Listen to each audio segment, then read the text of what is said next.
Hey everybody, it's Tim. Welcome to Focus Friday. Today we've got a heavyweight battle of SOP versus SOP. What do I mean? Standard operating procedures versus statement of purpose. So in so many businesses, there's a focus on execution, and on process and making sure that everything goes exactly according to plan. Standard operating procedures are so important because they provide the framework through which your business is able to show its thinking or its quality or its commitment to excellence or whatever. But that standard operating process is a must-have. But the standard operating process is the floor. It's sort of the minimum that you will do. It's the minimum that you are obligating yourself to do. So in the world that I work in, for the most part, is agencies. Standard operating process basically says, did you do all these 15 things that we need you to do in order to make sure that we've accounted for all the data so that we can make better choices? Or have you done these 12 things that we need you to do so that we can report all of the data to our client? And those are the marching orders. Those are the directions. But I don't know if you've ever tried to put together a jigsaw puzzle or the jigsaw puzzle that is IKEA furniture. Sometimes the directions in and of themselves don't make a bunch of sense. You have to keep on referring back to the finished product, the concept that you were trying to accomplish, the thing that you were trying to do in order to have the steps along the way make sense.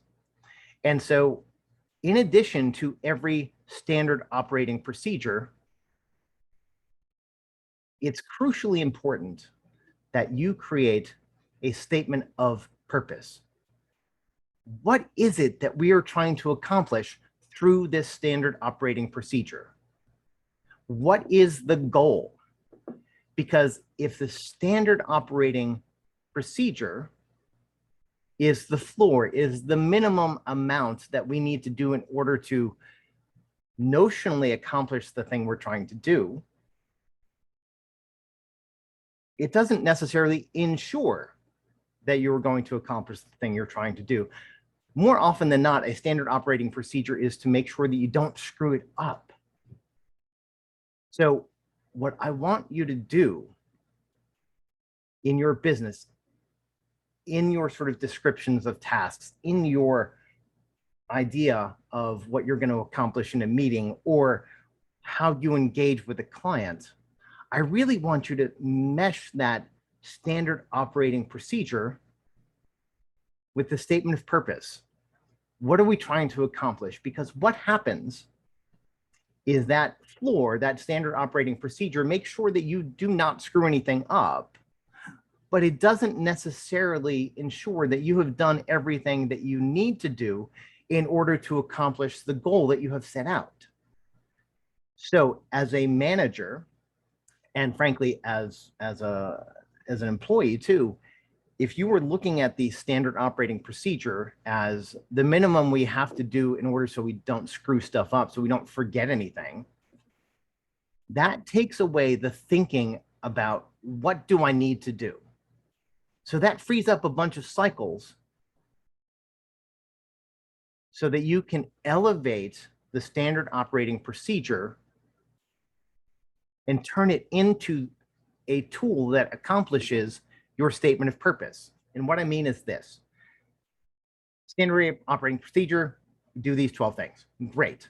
Now that gets us to a baseline, but you didn't have to think about that baseline. So your brain has a bunch of energy left. It hasn't been exhausted by creating process again and again and again because it's already defined. So you have creativity and excitement and passion left. You've got cycles available to you. Now you can apply those cycles and say, okay, what's the delta between the output of the standard operating procedure and the particular statement of purpose that I have for this set of tasks? Have I tried everything? Have I thought about this in a different way? Have I done some testing? Have I thought from the client point of view? Have I thought from their end customer point of view? Have I thought about this in the context of everything else that this client does? And that statement of purpose, that platonic ideal of the perfect engagement, that's what we're shooting for. And so when you combine an SOP with an SOP, a standard operating procedure with a statement of purpose, you actually grow the capabilities of your organization, because over time, your standard operating procedure will elevate, and you empower your team and staff to grow because they're trying to hit this platonic ideal. And my friends, you're going to do better work. So this isn't SOP versus SOP. This is SOP plus SOP. So what's your statement of purpose? That's it. That's Focus Friday.